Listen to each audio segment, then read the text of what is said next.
Hello दोस्तों, आज से कैंपस प्लेसमेंट के फॉर्म खुल गए हैं उन सभी स्टूडेंट के लिए जिन्होंने नवंबर 2022 में अपना सीए क्लियर किया है। मैं इस वीडियो के थ्रू आपको कैंपस प्लेसमेंट का फॉर्म कैसे भरना है जिससे कि आपकी शॉर्टलिस्टिंग ज़्यादा हो, क्योंकि आपकी जो भी शॉर्टलिस्टिंग है वो किस तरह से आपने फॉर्म भरा है, क्या इन्फॉर्मेशन आपने डाली है, उस पर डिपेंड करती है। तो वो हम डिस्कस करेंगे आपसे। दूसरा, मैंने नवंबर 22 को क्वालिफाइड सीए के लिए टेलीग्राम ग्रुप ऑलरेडी बना दिया है। डिस्क्रिप्शन बॉक्स में और कमेंट में आपको लिंक दे दूंगा, आप उसे ज्वाइन कर लीजिएगा सो डैट आपको सारी इन्फॉर्मेशन वहाँ मिलती रहे, सारे डाउट्स के सॉल्यूशन वहीं मिलते रहे। बाकी आप रजिस्टर कर लीजिए कैंपस प्लेसमेंट के फॉर्म को, एज सुन एज पॉसिबल भर दीजिए दोस्तों। बिकॉज इस साइड में इतना इशू आता है बाद में, जो कि सिर्फ मैं जानता हूँ। बिकॉज हम पिछले 5 साल से मैं इस साइड को देख रहा हूँ, इतना इशू आता है, पेमेंट कट जाती है, सबमिट नहीं होती है। कई बार तो आप लॉग इन नहीं कर पाते, फॉरगेट पासवर्ड करने का कोई ऑप्शन नहीं है यहाँ पे। और हर टेक्निकल इशू के लिए आपको आईसीआई को मेल करनी होती है, और जिसका रिस्पॉन्ड लेने में आईसीआई भी काफ़ी टाइम लगा सकता है, और उस वजह से कई लोगों की कैंपस की अपॉर्चुनिटी मिस हो जाती है। कैंपस के बारे में सारे जितने भी आपके डाउट है उसके लिए मैंने एक सेपरेट वीडियो बनाई है, आप उसको ज़रूर रेफर कीजिएगा, चैनल पे अपलोडेड है वो। अभी हम देखते हैं कि कैसे आप फॉर्म भरेंगे सो डैट आपकी ज़्यादा से ज़्यादा शॉर्टलिस्टिंग के चांसेस हो जाएं। इस वीडियो को सभी दोस्तों के साथ शेयर कीजिएगा।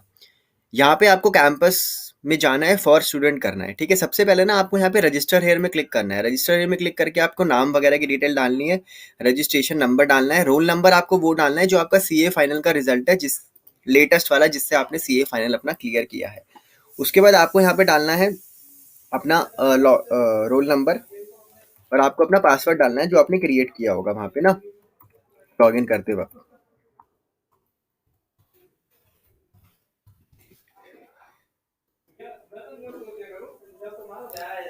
लॉग इन होने के बाद आपके सामने आपका डैशबोर्ड आ जाएगा, और डैशबोर्ड में आपको बहुत सारी चीज़ें बताई जाएंगी, तो एक बार आप इसको गो थ्रू कर लीजिएगा। उसके बाद आपको अपना आना है प्रोफाइल वाले टैब में, ठीक है। प्रोफाइल वाले टैब में सबसे पहले आपकी पर्सनल डिटेल्स है। पर्सनल डिटेल में जेंडर आप सिलेक्ट कर देंगे, marital status, date of birth आप सिलेक्ट कर देंगे, एड्रेस आप अपना डाल देंगे जो भी एक्चुअल एड्रेस आपका है। परमानेंट एड्रेस अगर अलग है तो अलग डाल देंगे, वरना यहीं टिक कर देंगे कि परमानेंट और कॉरेस्पॉन्डेंस एड्रेस सेम है। उसके बाद सेव एंड कंटिन्यू क्लिक करेंगे। फर्स्ट तो बड़ा ही सिंपल था, ठीक है। सेकंड में आते हैं एजुकेशन डिटेल। जो भी एजुकेशन डिटेल आपकी है, 10th 12th graduation, post graduation, वो आपको डालनी है other than CA.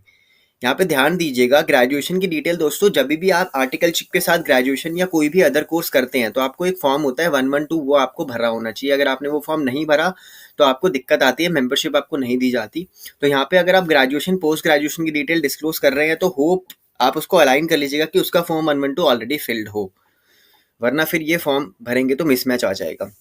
CA foundation की डिटेल आपको डालनी है, ऑलरेडी अपेयर हो रही होगी, अदर नहीं हो रही होगी आप डाल दीजिएगा, अटेम्प्ट वगैरह डाल दीजिएगा, इंटर की डिटेल डाल दीजिएगा। एंड देन आते हैं फाइनल की डिटेल पे। फाइनल की भी डिटेल आपकी यहाँ पे अपीयर हो रही होगी। ग्रुप वाइज आपको डिटेल डालनी है कि कब आपने क्लियर करा है। इसमें एक बात जो सबसे कॉमन क्वेश्चन है यहाँ पे वो ये आता है कि मैं अटेम्प्ट कैसे काउंट करूँ, सबसीक्वेंट अटेम्प्ट, फर्स्ट अटेम्प्ट कैसे आपको काउंट करने हैं। उस टॉपिक पे एक सेपरेट वीडियो मैंने बनाई हुई है, क्योंकि इट इज़ अ वेरी लंबा डिस्कशन, बिकॉज उसमें मल्टीपल सर्कमस्टांसेस हो जाते हैं। तो वो कैसे काउंट करना है उसको आप ध्यान से देख लीजिएगा और सही अटेम्प्ट काउंट करके डालिएगा, बिकॉज अटेम्प्ट से शॉर्ट लिस्टिंग का डायरेक्ट लिंकेज है, एंड बहुत डिपेंड करती है आपकी, ठीक है। सेव एंड कंटिन्यू करना है, फिर ट्रेनिंग डिटेल पे आना है। आपकी एमसीएस कंप्लीट है कि नहीं है, अगर कंप्लीट है तो येस कर दीजिए, अगर नहीं है तो आपको ये बताना है कि आपका बैच कब स्टार्ट होगा एमसीएस का, बिकॉज कैंपस में बैठने के लिए आपकी एमसीएस कंप्लीट होनी चाहिए। आपके पास मेंबरशिप है तो मेंबरशिप नंबर डाल दीजिए। अगर मेंबरशिप नहीं है तो वो आपसे ये पूछता है कि कब तक एक्सपेक्टेड है कि आप मेंबरशिप अप्लाई कर लेंगे, और एक ही अंडरटेकिंग होती है, ये आपसे भरवाई जाती है, ठीक है। बट मेरा इसमें टेक ये है कि आप मेंबरशिप अप्लाई करें ना करें, कैंपस से उसका कोई लेना देना नहीं है। आप इस अंडरटेकिंग में जो मर्जी डेट डालिए, आपको जब मेंबरशिप अप्लाई करनी है तब आप मेंबरशिप अप्लाई कर सकते हैं। उसके बाद आपको अपनी आर्टिकलशिप की डिटेल डालनी है यहाँ पे। आर्टिकलशिप का फॉर्म, लोकेशन, कब से कब आर्टिकलशिप करी, नंबर ऑफ पार्टनर, कौन कौन सी तरीके का वर्क किया। देखो ये भी काफ़ी डिपेंड करता है, नेचर ऑफ वर्क डालिएगा जो आपने एक्चुअली किया है। अदर वाले कॉलम को यूज़ करिए, यहाँ पे भरिए। कंपनी नेम प्रॉपर डालिए, बड़े बड़े क्लाइंट जो आपने डील करे हैं वो डालिए, और उसके बाद यहाँ पे इंडस्ट्री, किस इंडस्ट्री के वो कंपनीज थी वो यहाँ पे डालिए। मल्टीपल कंपनी नेम भी आप यहाँ पे डाल सकते हैं, कॉमा का यूज़ कर सकते हैं या स्पेस का यूज़ करके आप यहाँ पे डाल दीजिएगा, ठीक है, कंपनी नेम और इंडस्ट्री नेम। उसके बाद अगर आपने इंडस्ट्रियल ट्रेनिंग की है तो यहाँ पे डाल दीजिए, अदरवाइज छोड़ दीजिए। इसके अंदर इस वाली टैब में जो इशू आता है वो क्या आता है, जब आप articleship more than one places से करते हैं, यानी कि अगर आपका ट्रांसफर केस होता है तो यहाँ पे आपको ऐड करना होता है दूसरी वाली फर्म की डिटेल्स, ठीक है। उसमें होता क्या है कि आपकी ट्रेनिंग फ्रॉम और ट्रेनिंग टू की जो डिटेल है, ट्रेनिंग टू जिस दिन खत्म हुई है उसके नेक्स्ट डे से फ्रॉम जनरली शुरू होती है, तो वो चीज़ आप देख लीजिएगा। इसमें एक जो इशू आता है सबसे कॉमन, वो ये आता है कि जब ये डिटेल आप भर देंगी तो उसके बाद आता है कि मिनिमम नंबर ऑफ डेज का क्राइटेरिया इज नॉट सेटिस्फाइड, ऐसा कुछ आता है कि नंबर डे सेटिस्फाई नहीं हुए। तो उस केसेस में दोस्तों आपको जो ट्रेनिंग टू का जो पीरियड है इसको एक दिन कम करके, एक दिन बढ़ा के, 2 दिन कम करके, 2 दिन बढ़ा के, भले ही वो एक्चुअल से डाइवेट हो रहा हो, but just to submit the form, अगर 1-2 दिन कम ज़्यादा करने से ये सबमिट होता है तो उसको ज़रूर करिएगा, बिकॉज ये बहुत कॉमन एरर है जो इस साइड पे आता है, ठीक है। उसके बाद वर्क एक्सपीरियंस में अगर आपके पास है कोई तो डाल दीजिए। जैसे आपका वर्क एक्सपीरियंस में जो भी आपने चीज़ें करी हैं पोस्ट क्वालिफिकेशन बेसिकली, क्योंकि आर्टिकलशिप आप पहले ही डाल चुके हैं, तो अगर आपने कुछ किया है तो वो आप यहाँ पे डाल सकते हैं। नेम ऑफ ऑर्गेनाइजेशन, डेजिग्नेशन, क्या सैलरी थी, एरिया ऑफ वर्क वगैरह डाल दीजिए, और ये जॉब एरियाज वगैरह जो भी एक्चुअल इन्फॉर्मेशन है वही डालिएगा दोस्तों। मेरा इसमें ये टेक है, ये नहीं कि आपने कुछ ना किया हो, ना आता हो, फिर भी आप डाल रहे हैं, राइट। हॉबीज देखिए, ये भी एक बहुत इंपॉर्टेंट है। यहाँ पे जितनी चीजें हो सके फिल कीजिए दोस्तों। अगर छोटी से छोटी भी कोई स्कॉलरशिप प्राइज मिला है तो यस टिक कीजिए, सो दैट आप जस्टिफाई कर सके। Phone price in debate, yes tick कीजिए। बाद में देखो जनरली कोई ये पूछता नहीं है, बट अगर छोटा से छोटा भी आपको याद है कि आप सब्सटैंशिएट कर सकते हैं तो जरूर यस टिक कीजिए। जनरली कोई ये बाद में पूछता नहीं है कि आपने डिबेट में यस टिक किया है, दिखाओ अपना सर्टिफिकेट। बट फिर भी मेरा ये टेक है कि आपके पास अगर कुछ है प्रूफ तो आप कर दीजिए। और ये एनी अदर वाला है ना, यहाँ पे जरूर फिल कीजिएगा दोस्तों। ये अच्छा इंप्रेशन होता है कि अगर आप कोई और अचीवमेंट अपनी स्पेसिफाई करना चाहते हैं तो यहाँ पे आप स्पेसिफाई कीजिए। उसके बाद अगला कॉलम है हॉबीज का। इसको बहुत बच्चे खाली छोड़ देते हैं, बट इसको भी फिल कीजिए सो दैट पता लगे। और ऐसी हॉबी फिल कीजिएगा जो कि एम्प्लॉयर के लिए बेनिफिशियल हो। डांसिंग सिंगिंग से एम्प्लॉयर को कोई मतलब नहीं है, आपके डांसिंग सिंगिंग से। कोई ऐसी हॉबी जो आपकी जॉब के साथ लिंक हो सके, जो कि बेसिकली आपके कैंपस फॉर्म को सिलेक्ट होने में आपका फायदा करे, भाई, राइट। जॉब प्रेफरेंस, यहाँ पे मेरी सजेशन ये है, पोस्टेड एनीवेयर इन इंडिया में यस कीजिए, भले ही आप नहीं जाना चाहते। क्योंकि अगर आप नो कर देंगे तो ये आपकी रिजिडिटी को शो करेगा, बट अगर आप यस करेंगे तो आपकी फ्लेक्सिबिलिटी को शो करेगा। पासपोर्ट की detail, whether transferable job is acceptable, यहाँ पे यस ही टिक कीजिए दोस्तों। क्योंकि अगर आप नो करेंगे तो वही आपके रिजिडिटी को शो करेगा, भले ही आपको एक्सेप्टेबल ना हो, बट फिर भी आप यस कीजिए। बिकॉज यार एक बार शॉर्ट लिस्टिंग तो आए ना, बाद में आप चूज करना कि आपको जॉब करनी है कि नहीं करनी, बट एटलीस्ट शॉर्ट लिस्टिंग तो ज़्यादा से ज़्यादा आए। Are you ready to be placed outside India, मैं तो कहूँगा इसको भी यस कर दीजिए, ठीक है। उसके बाद मिनिमम सैलरी दोस्तों, मिनिमम सैलरी यहाँ पे 5.5 लाख रुपए लिखी हुई है, बट यहाँ पे ना एक कॉन्ट्राडिक्शन है। जब आप नोटिफिकेशन देखेंगे कैंपस की तो वहाँ पे बिग सेंटर के लिए मिनिमम सैलरी 9 लाख रुपीज़ है और स्मॉल सेंटर के लिए 7.2 लाख रुपीज़। तो मेरे ओपिनियन के अकॉर्डिंग यहाँ पे आप 9 लाख रुपीज़ डाल सकते हैं।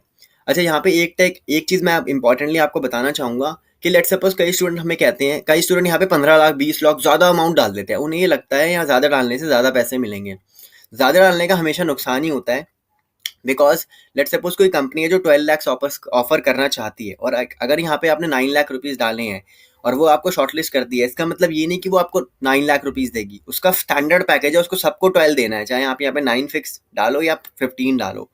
बट अगर आपने यहाँ पे 15 डाल दिए तो मे बी वो कंपनी आपको शॉर्टलिस्ट ही ना करे, बिकॉज वो सोचे कि इसकी तो एक्सपेक्टेशन ही ज़्यादा है, तो हम क्यों इनको 15 में शॉर्टलिस्ट करें। बट 9 में आपको सारी कंपनी शॉर्टलिस्ट करेंगे जो 9 से कम भी दे रही होंगी और 9 से ज़्यादा भी दे रही होंगी।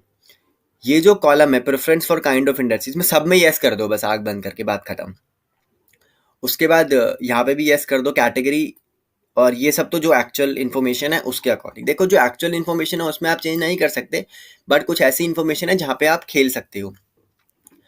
आई डिजायर टू अपेयर, अब यहाँ पे ना बिग सेंटर चूज करना है आपको, यहाँ पे स्मॉल सेंटर। ये बहुत इंपॉर्टेंट है, आप इसको चेंज नहीं कर पाओगे। इसको आपको ध्यान से सिलेक्ट करना है दोस्तों, क्योंकि सेंटर पे डिपेंड करती है आपकी शॉर्ट लिस्टिंग। जैसे कई ऐसे सेंटर हैं जहाँ भीड़ बहुत होती है, जैसे दिल्ली का सेंटर बहुत क्राउडेड होता है, बहुत ज़्यादा भीड़ होती है, शॉर्ट लिस्टिंग के चांसेस कम होते हैं। कोलकाता में भीड़ कम होती है, शॉर्ट लिस्टिंग के चांसेस ज़्यादा होते हैं, तो उसके अकॉर्डिंग आप सिलेक्ट कीजिए। अपलोड फोटो दोस्तों, फोटो यहाँ पे ना मैंने देखा है कि कई बार एरर आता है, लोगों को फोटो अपलोड ही नहीं होती है। देखो फोटो का नाम should be combination of your roll number, जो भी आपका रोल नंबर है वो फोटो का नाम होगा। और सिलेक्ट फोटो पे जब आप जाएंगे तो वो आपको पाथ पूछेगा। यहाँ पे ये जो कॉलम आपको दिख रहा है ना, यहाँ पे नीचे ओपन के ऊपर पूछता है इमेज टाइप, तो यहाँ पे ऑल फाइल करनी है आपको, ऑल फाइल, तभी आपकी फोटो सिलेक्ट होगी। तो आपको यहाँ पे ऑल फाइल करनी है, तभी आपकी फोटो यहाँ पे अपलोड होगी। उसके बाद अपलोड सीवी, सीवी आप प्रॉपर पहले बढ़िया से बना लीजिए, एज पर दी न्यू स्टैंडर्ड्स जो है उसके अकॉर्डिंग बना लीजिए। मैं अपने चैनल पे सभी तरह की वीडियोस लाऊंगा रिलेटेड, जिससे भी आपकी हेल्प हो सके। सीवी बनानी हो गई, कोई भी टिप्स हो गई, तो आप चैनल को ज़रूर सब्सक्राइब कर लीजिएगा। उसके बाद लास्ट में तो डिक्लेरेशन ही है, राइट। तो दोस्तों, फॉर्म को ध्यान से फिल करिए। अगर किसी कॉलम में आपको डाउट आता है तो आप कमेंट बॉक्स में या टेलीग्राम ग्रुप में पूछ लीजिए। वहाँ पे बहुत सारे ऑलरेडी चार्टर्ड अकाउंटेंट आ चुके हैं जो कि रेगुलर बेसिस पे अपनी क्वेरी डिस्कस कर रहे हैं। और फॉर्म को जल्दी फिल करिएगा, बट हरी में नहीं। जल्दी मतलब लास्ट डेट आने से पहले पहले फिल कर लीजिएगा, बट ये नहीं कि फटाफट फटाफट गलती कर दी। इसमें एक इशू और आता है फॉर्म में, कई बार आप पेमेंट करते हैं, पेमेंट आपकी कट जाती है और उसके बाद लॉगिन करने के बाद आपको फिर से ये प्रोफाइल में जाने के बाद ये पूरी टैब्स आ रही हैं। दैट मीन्स आपका फॉर्म सबमिट नहीं हुआ।